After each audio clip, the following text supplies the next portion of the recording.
یہاں پر بھی آ رہے ہیں. ان ربکم اللہ الذی خلق السماوات والارض فی ستۃ ایام، یقیناً تمہارا رب وہ اللہ ہے جس نے آسمان بنائے اور زمین بنائی 6 دنوں میں. ثم استوى علی العرش، پھر وہ عرش پر متمکن ہو گیا. یدبر الامر، اور وہ تدبیر کرتا ہے اپنے معاملے کی.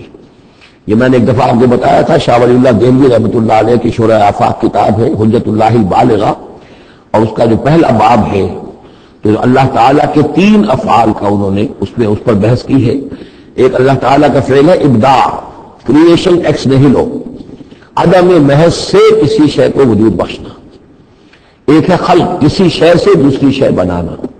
تیسرے تدبیر، یدبر الامر، اب اس میں تدبیر فرما رہا ہے، اس کے اپنے نقشے ہیں، اپنی پلاننگز ہیں، اپنی مشیت ہے، اس کے مطابق اس نظام کو چلا رہا ہے. ما من شفیع الا من بعد اذن، نہیں ہے کوئی بھی شفاعت کرنے والا مگر اس کی اجازت کے بعد. اب یہاں وہی سورہ بقرہ میں جو آیت الکرسی میں آیا تھا استثناء کے ساتھ شفاعت کا اس بات، وہ یہاں بھی ہے. ذالکم اللہ ربکم، وہ ہے اللہ تمہارا رب، تمہارا مالک، تمہارا آقا. فاعبدوہ، بس اسی کی بندگی کرو، اسی کی پرستش کرو. افلا تذکرون، تو کیا تم نصیحت اخذ نہیں کرتے، دھیان نہیں کرتے. الیہ مرجعکم جمیعا، تم سب کا لوٹنا اسی کی جانب ہے. وعد اللہ حقا، اور یہ وعدہ ہے اللہ کا پکا، سچا، پختہ. انہ یبدأ الخلق ثم یعیدہ، وہی ہے کہ جو پہلے پیدا کرتا ہے خلق کو پھر وہ اعادہ کر دے گا. یعنی یہ کہ اگر پہلی مرتبہ پیدا کرنا اس کے لیے مشکل نہیں تھا تو دوسری مرتبہ کرنا کیوں مشکل ہو جائے گا. یہ تو بڑی معقول بات ہے. کسی بھی کام کو کرنا پہلی مرتبہ زیادہ مشکل ہوتا ہے، دوسری مرتبہ کرنا آسان ہوتا ہے. لہذا جب کہ اس نے پیدا کیا ہے تو کیوں نہیں وہ دوبارہ پیدا کر دے گا. لیجزی الذین آمنوا، اور وہ دوبارہ اس لیے پیدا کرے گا تاکہ وہ جزا دے اہل ایمان کو، جنہوں ایمان لائے، وعملوا الصالحات، اور جنہوں نے اچھے عمل کیے بالقسط، انصاف کے ساتھ. ان کی جو بھی خدمتیں ہیں، ان کی جو بھی انہوں نے ایثار کیا ہے، جو اللہ کے دین کے لیے، اللہ کے لیے جو مشقتیں جھیلی ہیں، جو قربانیاں دی ہیں، ان کی پوری قدردانی ہو، قدر افزائی ہو، ان کو خلعتیں دی جائیں، انہیں نوازا جائے. والذین کفروا، اور جو لوگ کفر کریں، لہم شراب من حمیم، ان کے لیے پینے کے لیے ہوگا کھولتا ہوا پانی. وعذاب علیم، اور دردناک عذاب ہوگا بما کانوا یکفرون، اس کفر کی پاداش میں جو وہ کرتے رہے. هو الذی جعل الشمس ضیاء، وہی ہے کہ جس نے جو سورج کو بنا دیا چمکدار، چمکتا ہوا. والقمر نورا، اور چاند کے اندر بھی نور رکھ دیا. وقدرہ منازل، یہاں پر نوٹ کر لیجئے کہ سورج چونکہ خود اس کے اندر جو کمبسچن کا عمل جاری ہے، اور اس کے لیے وہاں پر جو لفظ آیا ہے وہ سورج کے لیے وہ ضیاء ہے، لیکن یہی روشنی اگر کہیں ریفلیکٹ ہو کر آئے گی تو وہ نور کی شکل میں ہے. اور یہ بھی معلوم ہے کہ چاند کی روشنی اور سورج کی روشنی میں بڑا بنیادی فرق ہے، اسی لیے قرآن مجید نے بھی 2 مختلف الفاظ استعمال کیے. هو الذی جعل الشمس ضیاء والقمر نورا، اس کی اپنی چمک ہے اور یہاں وہ ریفلیکٹڈ روشنی ہے. وقدرہ منازل، اور اس نے اس چاند کی منزلیں مقرر کر دی. لتعلموا عدد السنین والحساب، تاکہ تم گنتی کر سکو برسوں کی اور حساب کر سکو. ما خلق اللہ ذلک الا بالحق، اللہ نے یہ سب کچھ پیدا نہیں کیا مگر حق کے ساتھ. یہ ایک سنجیدہ تخلیق ہے، یہ ایک بامقصد تخلیق ہے، ایک نتیجہ خیز تخلیق ہے. یفصل الآیات لقوم یعلمون، اور وہ تفصیل بیان کرتا ہے اپنی آیات کی ان لوگوں کے لیے جو علم حاصل کرنا چاہیں. ان فی اختلاف اللیل والنہار، یقیناً رات اور دن کے عدلنے بدلنے میں. وما خلق اللہ فی السماوات والارض، اور جو کچھ اللہ نے بنایا ہے آسمانوں میں اور زمین میں. لآیات لقوم یتقون، یقین نشانیاں ہیں ان لوگوں کے لیے کہ جن کے اندر کچھ خوف ہے، کچھ تقویٰ ہے، جن کی اخلاقی حس بیدار ہے. ان الذین لا یرجون لقاءنا، یہ ذرا الفاظ یہاں نوٹ کر لیجیے، یہ صورت میں بار بار آئیں گے.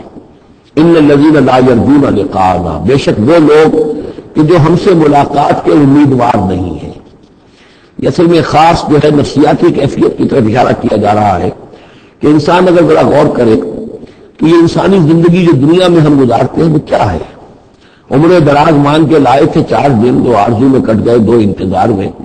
یہ عمر جتنی بھی ہوتی ہے کچھ حصہ جو ہے وہ شروع کا وہ ناسمجھی میں گزر گیا، بچپن کا کھیل کود ہے وہ نکل گیا، ابھی شعور آیا ہی تھا، جوانی آئی، طاقت آئی کہ کچھ ہی عرصے کے بعد بڑھاپا طاری ہو گیا. کہ لا یعلم من بعد علم شیئا، تو کیا بس زندگی یہی زندگی ہے؟ اور کیا اسی کے لیے انسان کو اشرف المخلوقات کہا جائے؟ اس زندگی کا مقصد کیا ہے؟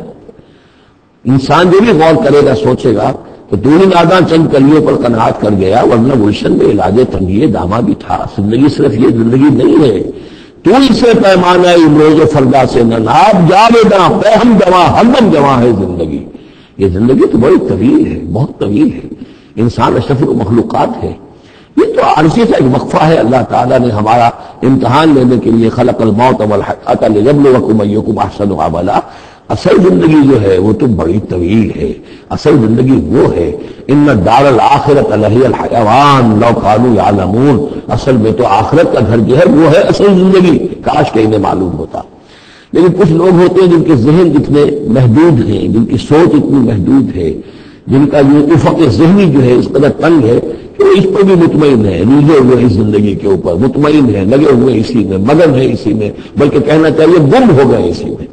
کافر کی یہ پہچان کے آفاق میں گم ہے، اور مومن کی یہ پہچان کے گم اس میں ہے آفاق۔ تو ان الذین لا یرجون لقاءنا، وہ لوگ جو ہم سے ملاقات کے امیدواری نہیں، ورضوا بالحیات الدنیا، اور وہ دنیا کی زندگی پر راضی ہو گئے، مطمئن ہو گئے، واطمأنوا بها، اس پر مطمئن ہو گئے، والذین هم عن آیاتنا غافلون، اور جو ہماری آیات سے غافل ہے، دیکھتے ہی نہیں۔ کھول آنکھ، زمین دیکھ، فلک دیکھ، فضا دیکھ، کس کو موقع ملتا ہے؟ نہ زمین دیکھنے کا، فلک دیکھنے کا، فضا دیکھنے کا۔ آدمی اپنے چکروں میں، اپنے ہی معاش کے دھندوں کے اندر اس طریقے سے مصروف ہوتا ہے کہ آفاقی یا انفسی آیات کی طرف توجہ کرنے کا وقت ہی نہیں ملتا۔ اولئک مأواہم النار، یہ وہ لوگ ہیں کہ جن کا ٹھکانہ آگ ہے۔ بما کانوا یکسبون، اس اپنی کمائی کی بدولت جو وہ کر رہے ہیں۔ ظاہر بات ہے کہ جب نہ اللہ کی طرف دھیان ہے نہ آخرت کا دھیان ہے تو پھر کیا کریں گے؟ بابر بیش کوش کے عالم دوبارہ نہیں، حلال سے، حرام سے، جائز سے، ناجائز سے، جس طرح بھی کوئی جھوٹی مسرت حاصل کی جا سکے، کوئی عارضی سے خوشی حاصل کی جا سکے، کوئی دل کو بہلانے کے لیے کوئی کھلونے حاصل کیے جا سکے، آدمی اسی میں لگا رہے گا۔ ان الذین آمنوا وعملوا الصالحات یہدیہم ربہم بایمانہم، یقیناً وہ لوگ جو ایمان لائے، جنہوں نے نیک عمل کیے، ان کو ہدایت دے گا ان کا رب ان کے ایمان کے ذریعے یا ان کے ایمان کے باعث، ان کو پہنچا دے گا کہاں؟ تجری من تحتہم الانہار، ان کے نیچے نہریں بہتی ہوں گی، فی جنات النعیم، نعمتوں والے باغات میں۔ دعواہم فیہا سبحانک اللہم، وہ وہاں پر دعائیں کرتے رہیں گے اللہ سے، پھر بھی ان کی مناجات وہاں جاری رہے گی، جنت کے اندر بھی۔ سبحانک اللہم، اے اللہ تو پاک ہے، پروردگار تو پاک ہے، تو ہر ضعف سے، ہر عیب سے، ہر نقص سے، ہر احتیاج سے تو مبرہ ہے، منزہ ہے، اعلیٰ ہے، عرفہ ہے۔ تحیتہم فیہا سلام، اور آپس میں اہل جنت ایک دوسرے کو گریٹنگز کرتے رہیں گے، سلام قیلاً سلاماً سلاما، سلام سلام ہی کی ہر طرف سے آوازیں آئیں گی۔ وآخر دعوانا